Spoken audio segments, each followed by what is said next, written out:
Nós fomos ensinados que a história do nosso país começa em 1500, quando navegadores europeus descobriram o Brasil.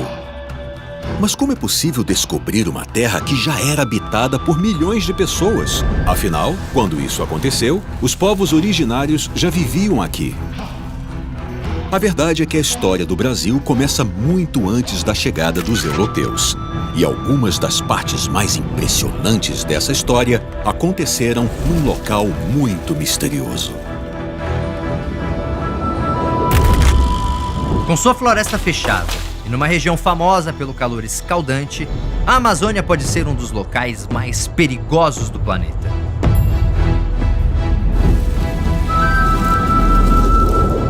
Sua beleza, famosa no mundo todo, esconde grandes predadores,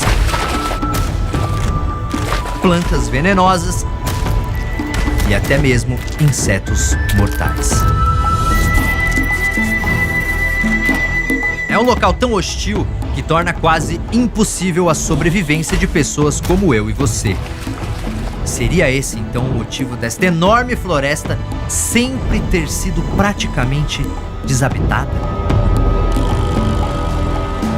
Ou o verdadeiro problema estaria na sua geografia? Afinal, dizem que é impossível construir cidades na Amazônia e que a região sequer tem terrenos ideais para a agricultura. O fato é que a Amazônia sempre foi vista como um inferno verde, selvagem e impenetrável. Mas será que é realmente impossível viver bem e com abundância dentro dessa floresta?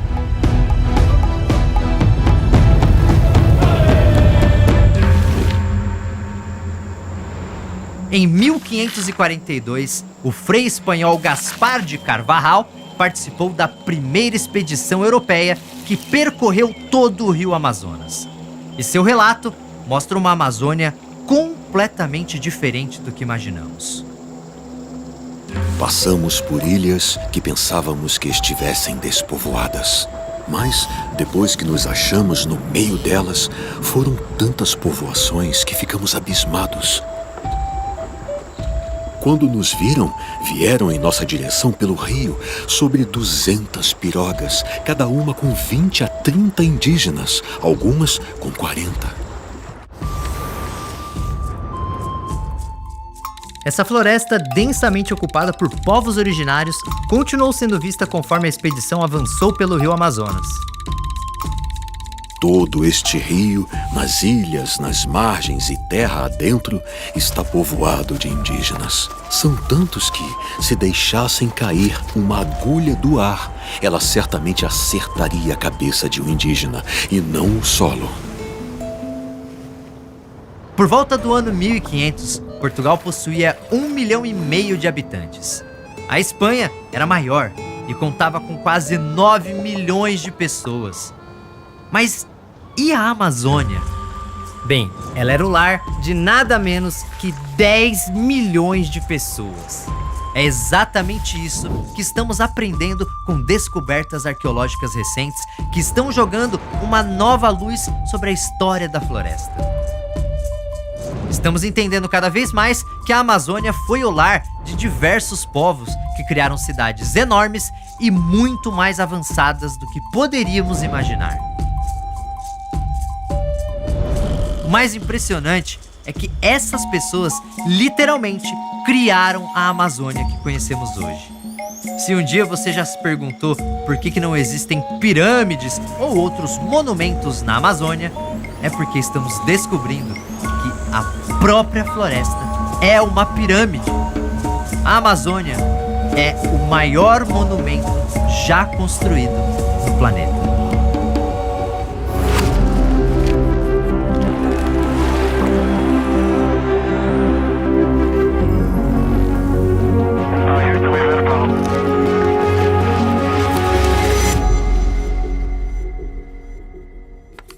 E se eu te falar que a floresta amazônica que conhecemos só existe por causa das pessoas que viveram por lá no passado?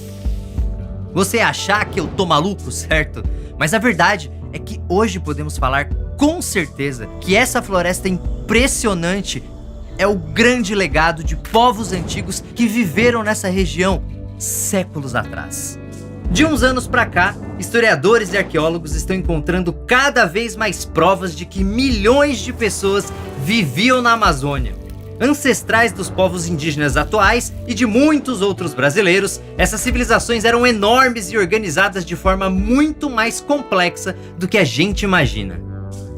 Estamos falando de cidades grandiosas, muitas vezes unidas por redes de estradas e com avanços tecnológicos surpreendentes.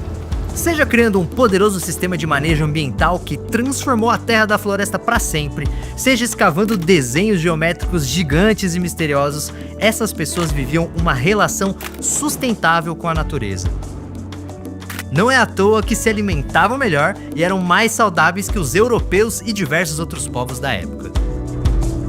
E a grande realização desses povos foi nada mais, nada menos que a maior floresta tropical do planeta.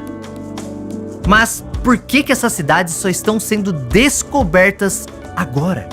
Como essas pessoas viviam e se algumas dessas civilizações eram tão avançadas assim? Por que é tão difícil encontrar vestígios desses povos? Então, eu quero convidar você para conhecer o Brasil antes de 1500 junto comigo.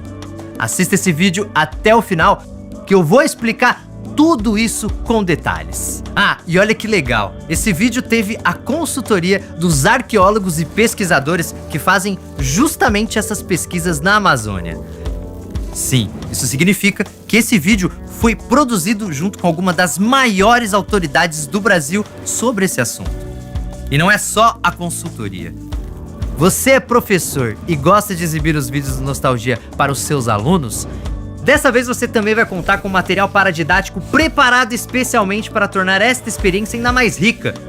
São informações complementares e sugestões de atividades que você pode usar ou adaptar da forma que achar melhor para trabalhar esses temas na sala de aula.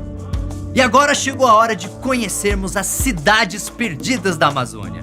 Mas para isso, a gente precisa voltar até a época em que os primeiros humanos começaram a andar pelo planeta.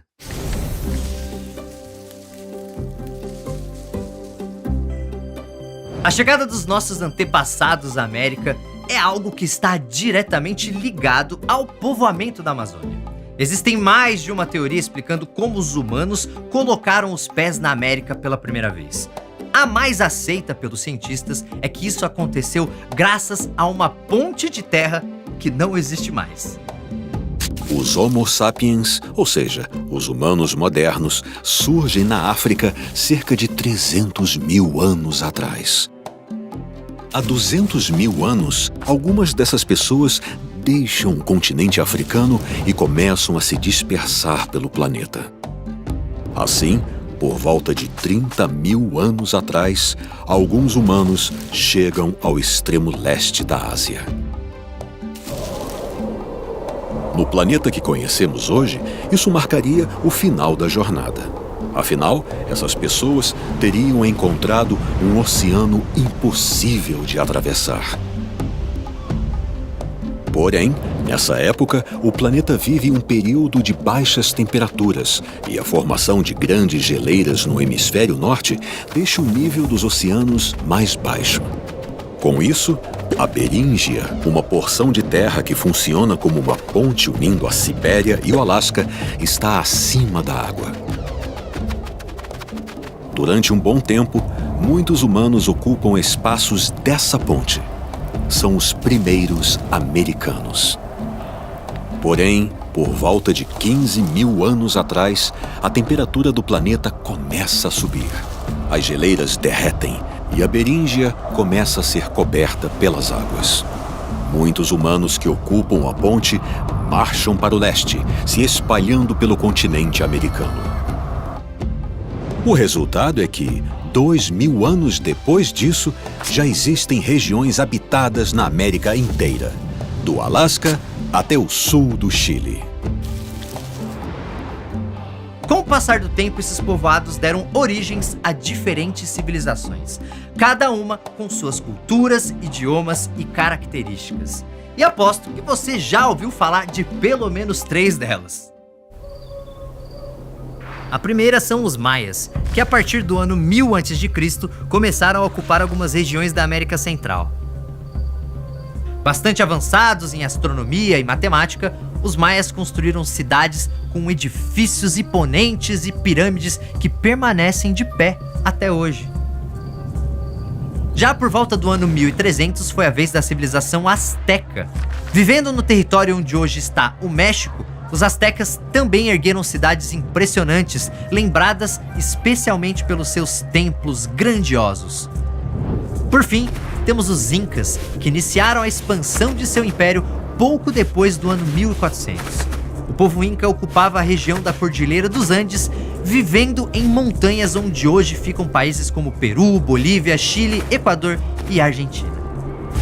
Agora, por que essas três civilizações são sempre as mais lembradas quando falamos dos povos antigos americanos? Bem, essa lista não está errada. Incas, maias e astecas realmente eram bastante avançados. O ponto é que essa lista está incompleta. Estudos recentes estão mostrando que em outras partes da América existiam civilizações com organizações sociais complexas e avanços tão impressionantes quanto os dos povos antigos mais conhecidos. Estamos descobrindo, por exemplo, que a Amazônia também foi palco de um enorme desenvolvimento humano. Estamos falando de populações capazes de criar estradas extensas em meio à floresta, construir barragens e canais para impedir secas e enchentes, produzir solos super férteis, criar fazendas de peixe e tartarugas, além de conseguir modificar áreas enormes da floresta. Mas então por que nós enxergamos essas civilizações da Amazônia como menos desenvolvidas que outros povos antigos? Por que elas não são famosas como os Incas ou os Astecas?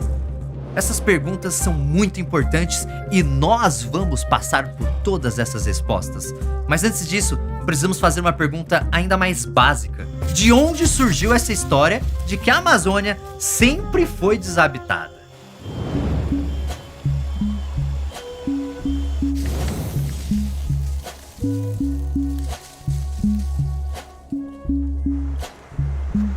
No século XVI, quando os europeus começam a pisar na América, a família espanhola Pizarro vem em peso para cá. Mas o objetivo não é conhecer nossas praias ou trazer presentes para os povos daqui. Os 4 irmãos Pizarro se aventuram pelo Novo Mundo para encontrar riquezas e expandir o domínio espanhol na América. Então, participam de conflitos enormes com os indígenas. É um dos irmãos, Francisco Pizarro, que lidera a conquista espanhola sobre o Império Inca. Mas o que importa para nós é seu irmão Gonzalo. Em 1542, ele organiza uma expedição que parte de Quito, no Equador, em busca do país da canela. Isso seria uma região dentro da Amazônia, riquíssima em temperos e especiarias. Vale lembrar que, no século XVI, época das grandes navegações, as especiarias são um dos motores da economia europeia. Por causa de alguns imprevistos, algumas pessoas se separam da expedição. Esse grupo é liderado pelo explorador Francisco de Orellana e acaba navegando por todo aquele rio gigante que corta a floresta. É assim que surge o primeiro relato europeu sobre a Amazônia, escrito pelo Frei Gaspar de Carvajal, que acompanha a expedição. Vocês viram alguns trechos desse relato no comecinho do vídeo, mas algumas partes dessa história precisam ser olhadas com um pouquinho mais de calma. Uma delas é o combate contra um grupo de mulheres guerreiras. Tá, esse encontro provavelmente aconteceu e terminou com o Carvajal perdendo um olho numa flechada. O problema é que ele descreveu essas mulheres como amazonas. Mas as amazonas não eram guerreiras da mitologia grega? O que elas estão fazendo no meio da América do Sul em pleno século XVI? Algo que precisa ser levado em conta é que os relatos dos primeiros europeus na América são feitos sob uma lente, claro, europeia. Os documentos que descrevem esse novo mundo são carregados de ideias, superstições e interesses europeus. Como os europeus do século XVI adoram os mitos da Grécia Antiga, Carvajal se refere a essas guerreiras que vivem na floresta como Amazonas. Isso fica tão famoso que seu relato passa a ser chamado de O Descobrimento do Rio das Amazonas e acaba batizando o rio onde se passa a história. Sim, o rio Amazonas ganhou esse nome que usamos hoje depois que um frei espanhol jurou que saiu no tapa com guerreiras mitológicas gregas no meio da mata. Mas o que chama a atenção dos historiadores é que o relato do Carvajal mostra gente para um cacete morando nas margens do Amazonas. As aldeias eram grandes como cidades e possuíam até bairros. Uma delas se estendia por 12 quilômetros pela margem do rio. Algumas tinham até ancoradouros. Essa Amazônia superpopulosa está presente em todo o relato do Frei. E hoje, as evidências arqueológicas mostram que, nesse aspecto, os textos do Carvajal passavam longe de fantasia ou de superstições europeias. Ele escreveu sobre uma floresta amazônica lotada de pessoas, porque provavelmente foi isso mesmo que ele encontrou. Perto da foz do rio Tapajós, por exemplo, Carvajal encontrou uma enorme população de guerreiros que tinham vários aliados e até mesmo dominavam as aldeias vizinhas. Isso nos leva a 1661, quando o padre João Bettendorf viajou para essa mesma região do rio Tapajós, encontrando uma aldeia muito populosa. Ele fundou uma missão jesuíta nesse local e, com isso, a aldeia dos Tapajós cresceu ainda mais. Hoje, essa aldeia é Santarém, uma das maiores cidades do Pará. Aliás, isso não deveria colocar Santarém como a cidade mais antiga do Brasil? Oficialmente, a primeira cidade do Brasil é São Vicente, fundada em 1532 em São Paulo. Mas e se ao invés de olharmos para o ano de fundação, pensarmos em ocupação humana contínua, ou seja, em locais que já eram habitados? Santarém nasceu em 1661, mas numa aldeia enorme que já existia muito antes dos europeus pensarem em vir para a América. Mas vamos falar da Amazônia como um todo. Se ela tinha tanta gente, de onde que veio aquela visão de uma floresta hostil aos humanos e que só era habitada por plantas e animais? Em 1711, o governo de Portugal proíbe a entrada de estrangeiros no Brasil sem autorização. Com isso, as expedições na Amazônia praticamente acabam, com exceção de relatos de missões religiosas e documentos da administração da colônia. Isso só muda em 1808, quando a família real portuguesa vem morar no Rio de Janeiro e abre os portos do Brasil para as nações amigas, permitindo a entrada de estrangeiros. Assim, as expedições na Amazônia voltam a acontecer. Mas, ao invés de procurar riquezas, essas novas expedições contam com cientistas que exploram a região para catalogar plantas e animais. E esses cientistas encontram uma Amazônia muito diferente daquela vista no começo da colonização. É uma mata fechada e praticamente intocada por humanos, com exceção de pequenos povoados isolados na floresta. Então temos duas Amazônias, uma no começo da colonização europeia, que era lotada de indígenas, e outra a partir do século XIX, que era praticamente vazia. O que poderia ter acontecido nesse intervalo para mudar a geografia humana da Amazônia desse jeito? A resposta é o famoso tiro, porrada e bomba. Os conflitos entre povos originários e portugueses muitas vezes terminavam com aldeias inteiras sendo dizimadas. Outras vezes, o resultado eram multidões de indígenas abandonando suas casas para se esconder no interior da floresta, em locais mais afastados dos grandes rios. Outro fator muito importante estava nos micro-organismos trazidos pelos europeus. Assim como aconteceu com outros povos da América, os originários não tinham anticorpos para enfrentar doenças comuns na Europa e foram devastados por epidemias de gripe, sarampo e varíola. A redução brutal da população indígena é tão grande que é apontada como uma das causas da chamada Pequena Era do Gelo, que reduz as temperaturas em alguns locais do planeta nessa época. Esse fenômeno climático foi causado pela diminuição da população global. Ele teria começado no século XIII, com as milhões de mortes causadas pela expansão do Império Mongol na Ásia. Depois é a vez da Europa, devastada pela peste negra no século XIV.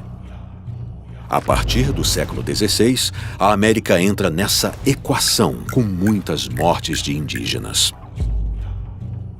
O resultado é que essa diminuição na atividade humana e, no caso da Amazônia, o aumento do número de árvores que passam a ocupar as aldeias vazias, faz a temperatura da Terra abaixar um pouco.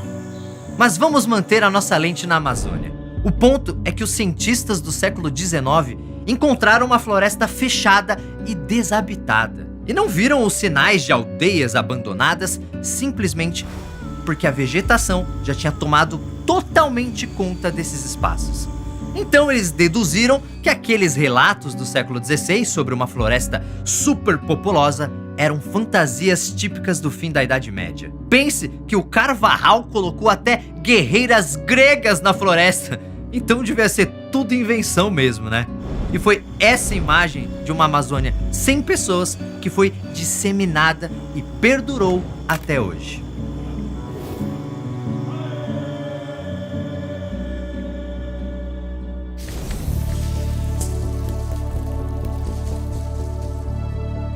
Vamos ser sinceros, dá para entender porque os naturalistas do século XVIII e XIX achavam que os relatos da Amazônia cheia de gente eram fantasiosos. Porque olha, o que existe de lenda sobre a Amazônia é quase um capítulo à parte na história da floresta. E vários desses mitos surgiram por superstições europeias. Para você ter uma ideia, no começo do século XVI, os europeus acreditavam que o ouro crescia sob a influência do sol. Então, eles ficavam crescendo o olho para as regiões mais quentes do planeta. Afinal, se lá faz calor, é porque bate sol. E se bate sol, deve ter ouro! Isso inclui, claro, a América do Sul, com diversas lendas sobre cidades cobertas de riquezas. Uma das mais famosas era El Dorado, que seria uma cidade construída com ouro maciço. Essa história seduziu muitos primeiros europeus que pisaram na América do Sul, especialmente depois que eles ouviram falar do povo muisca, que vivia nos Andes, onde hoje é a Colômbia. A lenda diz que um muisca que se tornasse líder do seu povo tinha o seu corpo coberto por ouro em pó. Depois, ele fazia uma oferenda jogando esse ouro e esmeraldas numa lagoa sagrada. Imagina contar essa história pra um cara que acha que ouro cresce por causa do sol. O sujeito ia ficar maluco? Então, quando descobriram algumas minas de prata no Peru em 1545, vários exploradores começaram a se aventurar na floresta, certos de que encontrar o tal Eldorado era só questão de tempo. Quem achava isso era o espanhol Lope de Aguirre, uma figura bem controversa dessa época. Em 1561, Aguirre faz parte de uma expedição comandada por Pedro de Ursúa, que procura o El Dorado na região do Peru. Entretanto, a empreitada não sai como planejado. Após disputas internas, Aguirre assassina Ursúa e assume o controle da expedição, indo em busca do El Dorado por conta própria. Mas, no meio do caminho, ele se revolta contra a coroa espanhola, se declarando príncipe do Peru e do Chile. Isso causa conflitos com as forças coloniais que só terminam com a morte de Aguirre. Uma coisa interessante é que Aguirre se auto-intitulava a Ira de Deus e o Príncipe da Liberdade. Mas os outros espanhóis preferiam chamá-lo de El Loco, por motivos que parecem óbvios. Essas lendas sobre a Amazônia não foram exclusividade desses primeiros europeus que pisaram aqui, porque o tempo foi passando e novos mitos foram surgindo. Mas se no século XVI essas histórias giravam em torno de riquezas, na virada do século XIX para o XX, elas ganharam uma roupagem mais científica. Nesse período, sociedades científicas se espalhavam pela Europa, bancando expedições ao redor do mundo. E depois que um arqueólogo dos Estados Unidos localizou as ruínas da cidade inca de Machu Picchu em 1911, rolaram várias expedições em busca de cidades perdidas na América do Sul. Uma dessas histórias gira em torno de um dos maiores mistérios do começo do século XX, quando um explorador inglês sumiu no meio da floresta amazônica. E não um explorador qualquer, mas sim aquele que é considerado o Indiana Jones do mundo real e que desapareceu sem deixar vestígios. Essa história começa no século XIX, com a descoberta do manuscrito 512. Esse documento narra a suposta descoberta de uma cidade perdida no interior da Bahia por alguns bandeirantes, que teria acontecido décadas antes, em 1753. Já no século XX, o manuscrito chama a atenção do aventureiro inglês Percy Fawcett. O coronel Fawcett é um explorador experiente e conhece bem a América do Sul. Sua primeira viagem à Amazônia acontece em 1906, quando ele passa 18 meses na floresta mapeando a fronteira entre Brasil e Bolívia.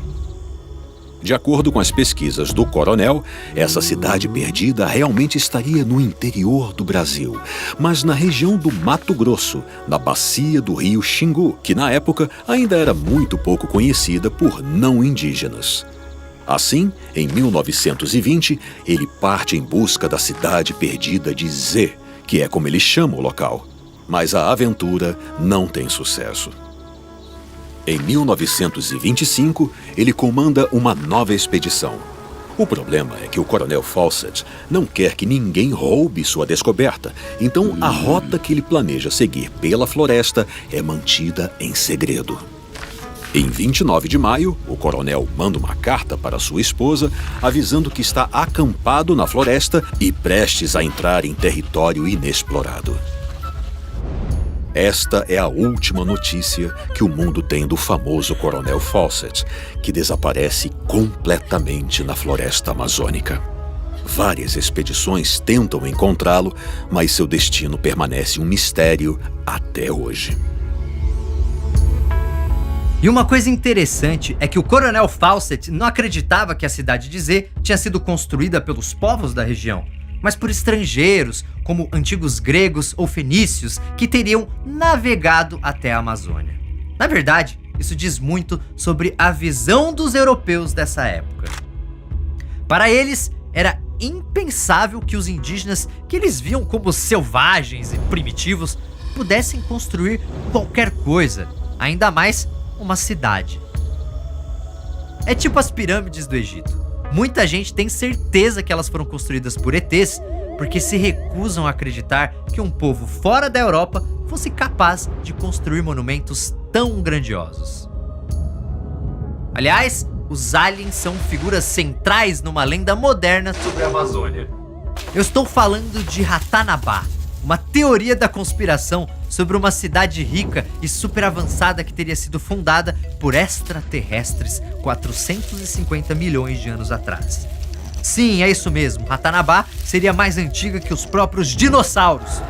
E o legal é que muita gente jura que essa cidade seria do tamanho da Grande São Paulo, mas mesmo assim, ninguém nunca viu nada na floresta.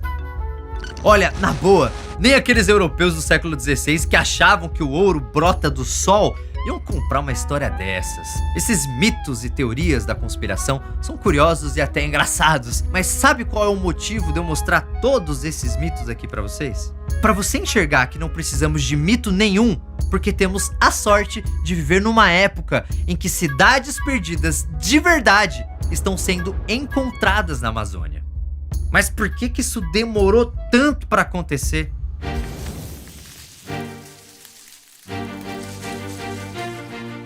Vamos fazer uma conta rápida. A Amazônia tem quase 7 milhões de quilômetros quadrados. Ela é tão grande que, se fosse uma nação, seria o 7º maior país do planeta. E boa parte desse território é coberto por florestas. Se você fosse um arqueólogo ou arqueóloga em busca de vestígios de povos antigos nessa região gigante, onde você iria escavar?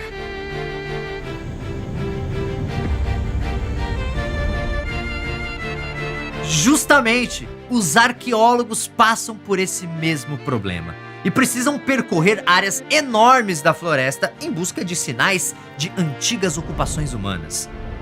É um processo muito lento e caro. Isso sem falar que encontrar ruínas na Amazônia é bastante complicado. Primeiro porque, como eu falei mais cedo, a floresta ocupou rapidamente os espaços que os povos originários foram forçados a abandonar.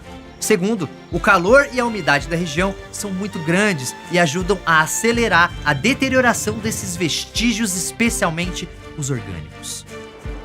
Agora, a arqueologia na Amazônia ser difícil não quer dizer que nunca descobrimos nada lá. A região possui milhares de sítios arqueológicos e as ferramentas, peças de cerâmica, artes rupestres e até ossos encontrados nesses locais contam muito sobre a história da região. Por exemplo, nós sabemos que os primeiros sinais de presença humana na Amazônia são de 13 mil anos atrás. E desenhos em cavernas mostram que essas pessoas podem ter convivido com animais enormes que já foram extintos, como mastodontes e preguiças gigantes. Ainda mais importante é saber que as pessoas dessa primeira fase da história da Amazônia, que durou até 8 mil anos atrás, já conheciam processos de cultivo de plantas. Também sabemos que, por volta de 7 mil anos atrás, surgem os primeiros sambaquis da Amazônia. Se você olhar um sambaqui, vai achar que é um morro, mas ele é herança de alguns dos povos antigos da Amazônia. Os sambaquis são montes formados por terra, conchas e restos de alimentos. Eles podem chegar a 6 metros de altura e 100 metros de diâmetro e serem usados como moradia. Mas a presença de ossos humanos indica que alguns podiam ser cemitérios. Essas construções não são exclusividade da Amazônia. Existem sambaquis em boa parte do litoral brasileiro e até na África. Foi também cerca de 7 mil anos atrás que começou a produção de cerâmica na Amazônia. E isso já começa a derrubar a ideia de que apenas incas, maias e astecas criaram inovações na América. Quando pensamos em civilizações do passado, precisamos ter em mente que a cerâmica é um avanço muito importante. Como peças de cerâmica podem ser levadas diretamente para o fogo, essa tecnologia facilita o preparo de alimentos. Além disso, cerâmicas também podem ser usadas no transporte e armazenamento de produtos, especialmente líquidos. Isso sem falar que muitos povos do passado produzem cerâmicas com caráter simbólico, ou seja, peças religiosas e artísticas. E, na América, essa é uma inovação que começa com os originários que constroem o sambaqui de Taperinha, na região de Santarém. Até onde os vestígios arqueológicos nos mostram, essas pessoas são as primeiras a fabricar cerâmica em todo o continente americano. Como eu disse, as pesquisas arqueológicas na Amazônia são caras e demoradas, mas mesmo assim já aprendemos muito sobre a região. E conforme os pesquisadores têm acesso a novas tecnologias, novas descobertas são feitas. Aliás, sabia que você tem acesso a uma ferramenta muito usada pelos arqueólogos? Eu estou falando do Google Earth. Muitos arqueólogos usam essa ferramenta para estudar imagens da Amazônia. E quando encontram algo que possa indicar vestígios humanos, vão até o local conferir pessoalmente. O Google Earth foi essencial em uma das descobertas mais impressionantes na Amazônia: os geoglifos. Esse é o nome daquelas famosas linhas escavadas no solo em forma de figuras geométricas e que, no caso da Amazônia, foram localizadas em Rondônia, no sul do estado do Amazonas e principalmente no Acre. Alguns geoglifos da Amazônia começaram a ser feitos possivelmente cerca de 3.000 anos atrás e podem ultrapassar os 10 metros de largura. Mas ao contrário do que algumas pessoas dizem por aí, esses círculos e quadrados não são sinais para extraterrestres. A função dos geoglifos da Amazônia ainda não é 100% conhecida, mas os arqueólogos acreditam que eles podiam ser usados para demarcar áreas de cultivo ou locais cerimoniais. Cerca de 1.000 sítios com geoglifos já foram descobertos. Mas isso aconteceu de uma maneira amarga, porque muitos desses locais foram encontrados por causa do desmatamento. Com cada vez menos árvores, fica mais fácil enxergar essas formas geométricas pelo Google Earth. O problema é que o desmatamento também ajuda a destruir os geoglifos. Agora, a tecnologia que revolucionou mesmo as pesquisas na Amazônia é o LiDAR. LiDAR significa Light Detection and Ranging, que em português seria algo como detecção e variação de luz. Isso funciona mais ou menos assim. Um sensor remoto é colocado num avião ou drone. Conforme essa aeronave sobrevoa a floresta, o sensor vai emitindo feixes de laser que rastreiam o solo, identificando tudo e qualquer desnível no chão, para cima ou para baixo. Assim, ele cria um modelo em 3 dimensões 100% preciso do terreno. Então, o LiDAR pega tudo, desde pequenos montes de terra até valas escavadas na floresta. E o mais legal é que o sensor consegue mapear o solo de áreas completamente cobertas por árvores. Assim, os pesquisadores podem identificar sítios arqueológicos que talvez nunca fossem encontrados de outra forma. Uma descoberta importante que aconteceu com o LiDAR foi na parte da Amazônia que fica na Bolívia. Esse lugar foi o lar da cultura Casarabe entre os anos 500 e 1400. Ou seja, esses caras desapareceram pouco antes dos europeus chegarem na América. O LiDAR revelou 2 sítios arqueológicos gigantes nesse local, chamados de Cotoca e Landivar. Os arqueólogos acreditam que esses 2 sítios, que contam com plataformas de terra enormes, seriam os principais centros urbanos dessa rede de assentamentos da cultura Casarabe.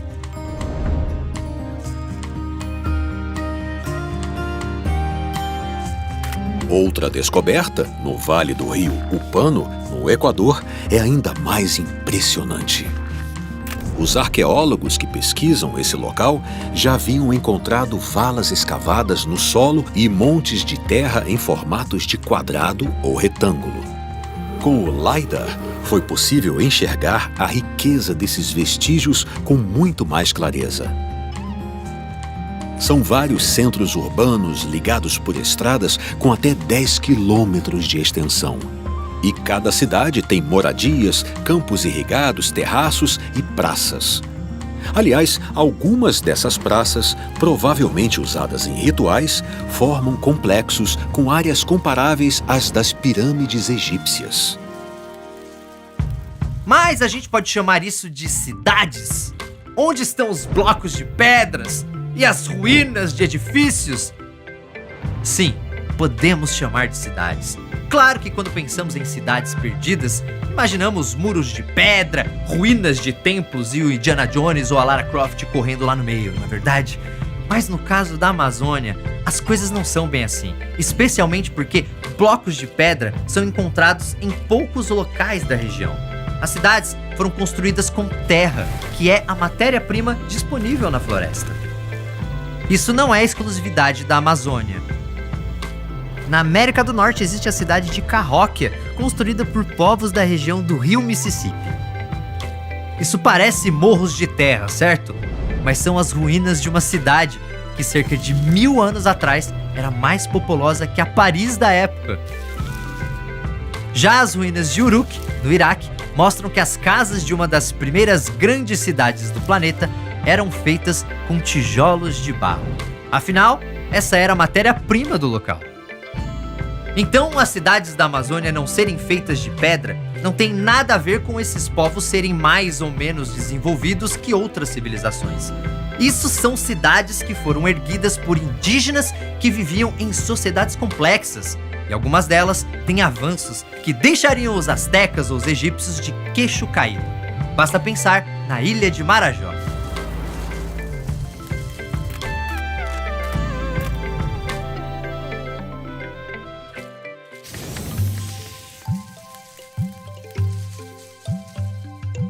Já faz mais de um século que os arqueólogos estudam as antigas civilizações da ilha de Marajó, no Pará. E o que se sabe é que por volta de 1500 a.C., a ilha já contava com pequenas aldeias. Mas, por volta do ano 400, as coisas começaram a mudar em algumas partes de Marajó. Foi nessa época que começaram a surgir os tesos, grandes plataformas de terra construídas pelos originários. Existem vários tipos de tesos, de pequenos a gigantescos, e os arqueólogos acreditam que a função de cada teso podia ser definida pelo seu tamanho. E quem diz isso é a cerâmica marajoara. Uma característica marcante na população de Marajó é a sua cerâmica. É uma das mais bonitas da América, repleta de elementos pintados e modelados que simbolizam vida e morte. Outro destaque são vasos com desenhos estilizados, mostrando figuras humanas com cobras e escorpiões no lugar de olhos e braços. Vestígios de cerâmicas foram encontrados em todos os tesos.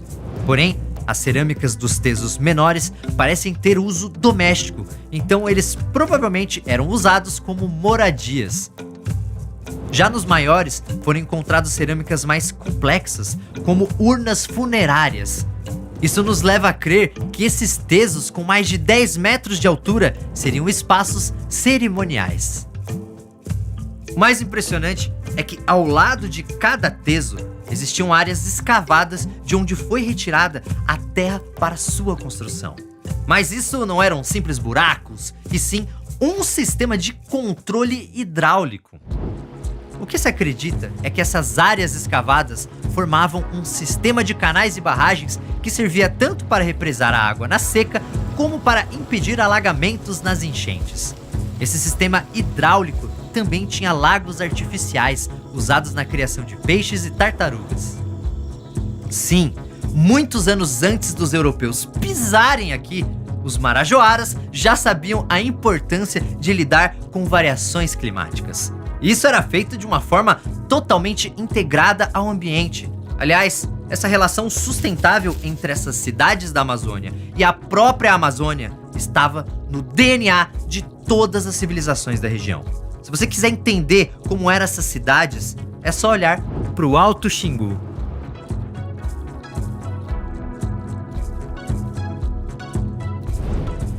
Vestígios arqueológicos indicam que a ocupação do Xingu começa por volta do ano 800, em aldeias com formato circular.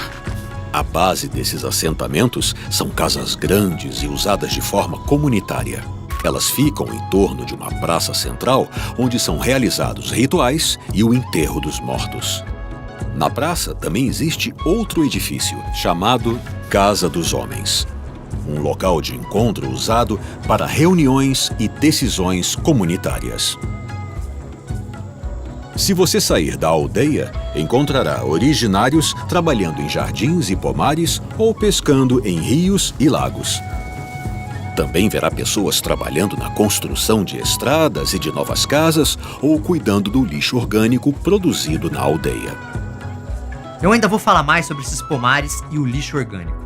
No momento, é importante entender que essas aldeias foram se multiplicando, até que por volta do ano 1400, a paisagem do Xingu era completamente tomada por assentamentos como esse. Algumas aldeias são fortificadas, podendo ser cercadas por paliçadas de madeira ou valas escavadas na terra. E todas, mesmo as menores, são maiores e mais populosas que as aldeias que existem hoje no Xingu. Muitas são ligadas por estradas e caminhos que formam uma espécie de sistema viário na floresta. O resultado de todo esse planejamento são comunidades imensas, com diversas aldeias menores ao redor de um assentamento maior, chamado de cidade-praça, que funciona como centro político. Uma característica da vida nessas comunidades está no sistema de trocas. Cada povo do Alto do Xingu é especializado em algum produto, então trocas envolvendo cerâmicas, arcos e flechas ou enfeites para o corpo eram frequentes. E continuam acontecendo entre os povos que vivem hoje na região. Um exemplo famoso de comunidade é Curricugu. Criada por povos antigos do Xingu, possivelmente antepassados do povo indígena Cuicuro, Curricugu é a maior rede de assentamentos já encontrada na região, com cerca de 20 aldeias e uma área de aproximadamente 250 quilômetros quadrados. Em seu auge, Curricugu abriga 50 mil originários, que vivem em meio a construções complexas como trincheiras, pontes e fortificações. E boa parte do sustento dessas milhares de pessoas vem de grandes pomares e campos usados para o cultivo de mandioca e milho, além de barragens para a criação de peixes. Essa abundância e variedade de alimentos está diretamente ligada à qualidade de vida dos indígenas. Aliás, podemos fazer uma comparação com as cidades europeias que, com seus muros e castelos imponentes, eram vistas como as mais avançadas dessa época. Mas não podemos esquecer que estamos falando de Idade Média Europeia. Então a falta de recursos e de higiene fazia com que os europeus convivessem com fome e doenças o tempo inteiro. Mas na Amazônia, as coisas eram diferentes. Os esqueletos encontrados pelos arqueólogos mostram que os originários eram extremamente saudáveis e se alimentavam muito bem. Análises dos ossos encontrados em sítios arqueológicos na Amazônia indicam que a alimentação dos originários era rica e bastante equilibrada. Além disso, o estado de conservação das arcadas dentárias mostra que até mesmo a saúde bucal deles era superior à dos europeus dessa época.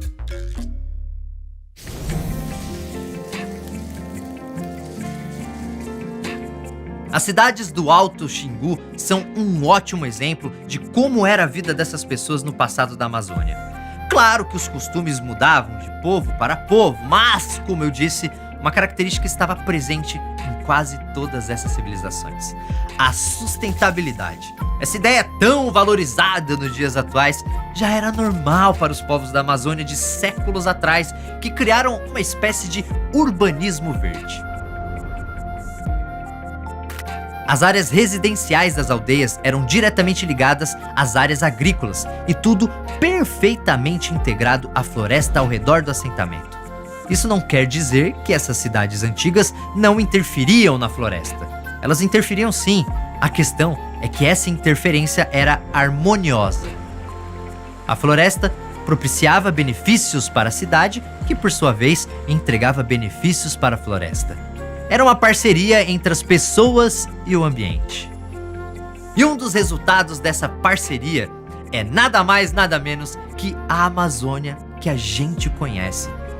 É isso mesmo, a floresta, que é um dos maiores tesouros do planeta, só existe porque os originários criaram ela. Pera aí, Castanhari, a Amazônia já existia, cara. Você não vai me falar que aquilo ali era um deserto e os indígenas saíram plantando árvore, montando coisa lá, moita pra todo lado. Sim, essas civilizações não construíram a floresta de forma literal, mas nós já sabemos com certeza que a interferência dessas pessoas no ambiente moldou totalmente a floresta amazônica. E temos muitas evidências disso. O primeiro exemplo está no solo da Amazônia. Se você cavar na floresta amazônica, vai perceber que sua terra é amarela, meio alaranjada. Mas existem áreas onde o solo é mais escuro. Isso é chamado de terra preta, que ocupa pelo menos 3% da bacia amazônica e é vista como uma espécie de tesouro pelos agricultores, pois é extremamente fértil. Durante muito tempo, os cientistas achavam que essas terras tinham sido criadas por cinzas de vulcões dos Andes ou estavam ligadas a antigos lagos na Amazônia. Hoje se sabe que a Terra Preta foi criada pelos originários. Lembram das aldeias circulares, como aquelas dos povos do Xingu? Quando os arqueólogos começaram a estudar esses assentamentos, perceberam que o solo ao redor dessas aldeias tinha terra preta. Isso não era coincidência. A terra preta se forma graças ao acúmulo de dejetos e matéria orgânica produzidos pelos originários. Sim, o lixo criado nas aldeias era transformado em adubo num processo semelhante ao da compostagem, que vem se tornando cada vez mais popular hoje em dia por ser 100% ecológico. O fato de muitos sítios arqueológicos estarem sob terra preta é porque essa terra é resultado direto de ação dos indígenas que moravam nesses locais. E isso é algo que acontece há bastante tempo. A região do Rio Madeira tem áreas de terra preta com 7.000 anos de idade. E a criação desse solo pelos povos do passado deu origem a um ciclo.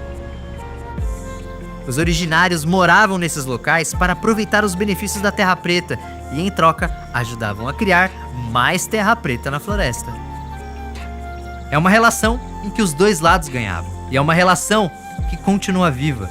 As aldeias atuais continuam criando áreas com esse solo escuro e muito mais fértil em todas as partes da floresta. Essa é apenas uma amostra de como a ação dos povos indígenas ajudou a moldar a floresta amazônica. Outra evidência disso está nas próprias árvores, ou melhor, na domesticação de árvores. A domesticação de árvores ou outros tipos de plantas acontece quando os seres humanos começam a manejar uma espécie vegetal, interferindo cada vez mais com suas características. Isso pode ser feito, por exemplo, para que o vegetal se adapte a um ambiente novo ou dê mais frutos. É um processo demorado e que pode alterar aspectos externos ou até mesmo genéticos da planta, inclusive a ponto de criar uma nova espécie. A Amazônia é um dos maiores centros de domesticação de plantas e árvores do planeta. São cerca de 80 espécies que passaram por algum tipo de domesticação. Várias delas são muito conhecidas, como amendoim, abacaxi, mandioca, batata doce, cacau, guaraná, e algumas espécies nunca foram domesticadas, mas, mesmo assim, sempre foram manejadas pelos povos da região, como a castanha e o açaí. Sim, se você é daqueles que adora mandar ver num açaí depois do treino, você pode agradecer aos indígenas. Mas a verdade é que não é exagero dizer que esse processo, feito por esses povos, alterou e muito a floresta amazônica. Isso fica claro quando analisamos a existência de uma hiperdominância de algumas árvores na Amazônia. A Amazônia tem cerca de 16.000 espécies diferentes de árvores. E um estudo feito por pesquisadores de 120 organizações internacionais mostrou que dessas 16.000 espécies, 227 são hiperdominantes. E o que é ser hiperdominante? É fácil de entender. É só olhar o número total de árvores da floresta e ver quais dominam a Amazônia. A floresta tem quase 400 bilhões de árvores.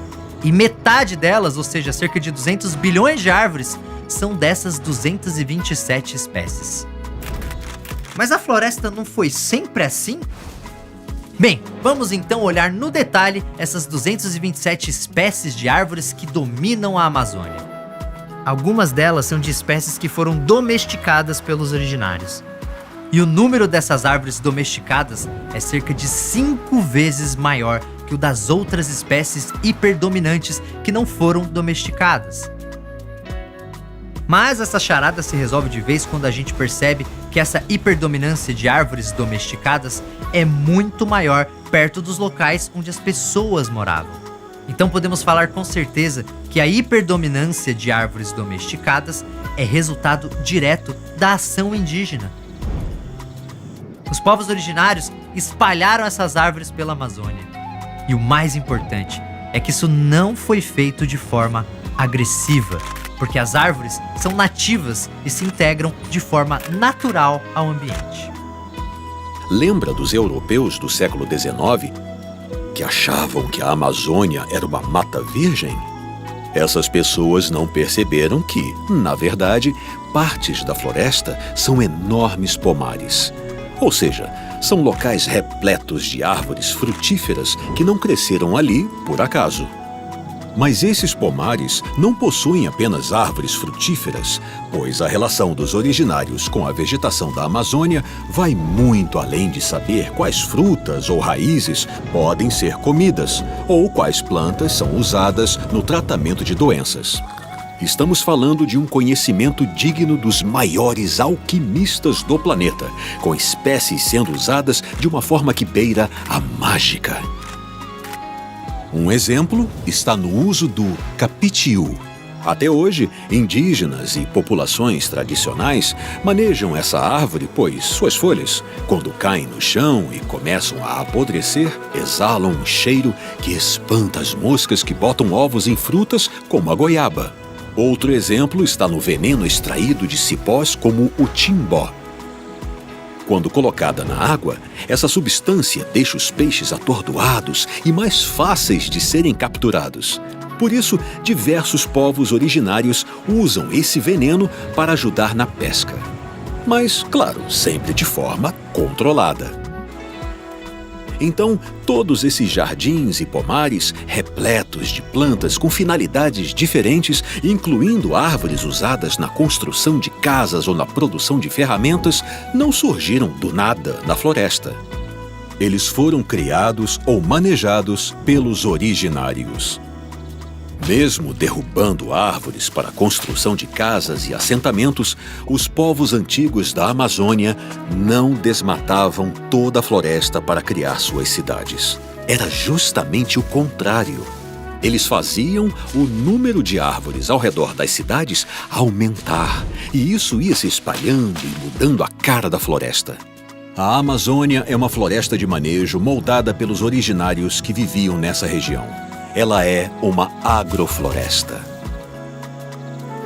Isso nos leva ao começo do vídeo, quando eu falei sobre as pirâmides da Amazônia.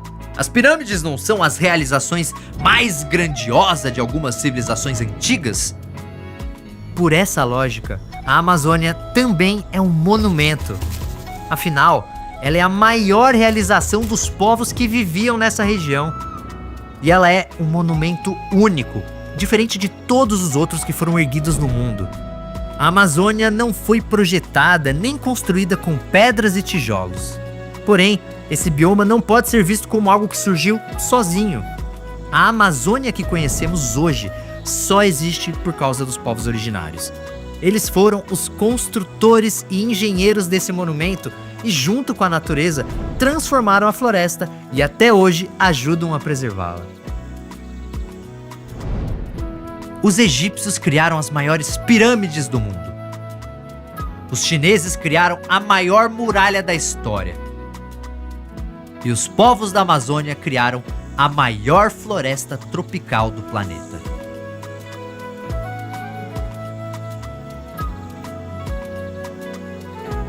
E como todo monumento, a Amazônia é um legado. Ela faz parte da sua história. Ela faz parte da história de todos os brasileiros. E aí preciso fazer uma pergunta. Se tudo isso que vimos no vídeo aconteceu antes de 1500, por que a gente só aprende a história do Brasil a partir de 1500? O problema é que fomos ensinados a enxergar a história sob uma ótica europeia. E para os europeus, tudo que acontece no Brasil antes da colonização portuguesa são curiosidades quase que sem importância. Por isso aprendemos que a história do nosso país começa mesmo em 1500, com a chegada dos europeus. Mas essa visão não cabe mais aqui. A ciência já mostrou que ela está ultrapassada. Estamos descobrindo que o Brasil que existia antes do Brasil era muito mais grandioso do que ensinam na escola. Claro, ainda temos muito que aprender sobre os originários, mas já sabemos que a jornada desses povos é tão admirável quanto a das outras civilizações famosas da antiguidade. Basta pensar na engenhosidade dos povos da Amazônia,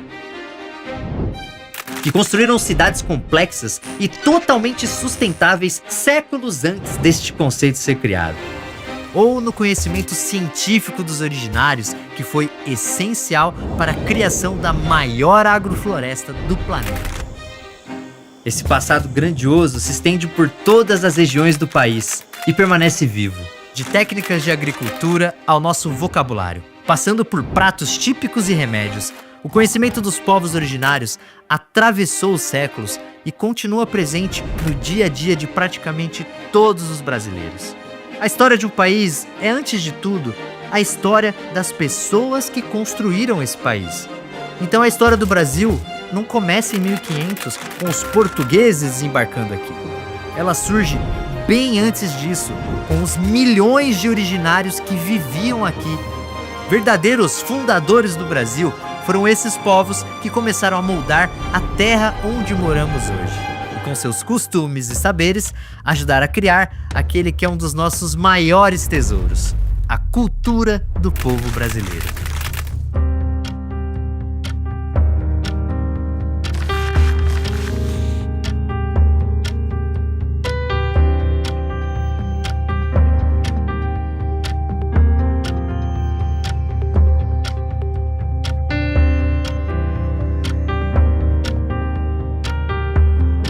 Realizado em parceria com o Alana, este episódio foi uma coprodução Canal Nostalgia e Maria Farinha Filmes com o apoio oficial do YouTube.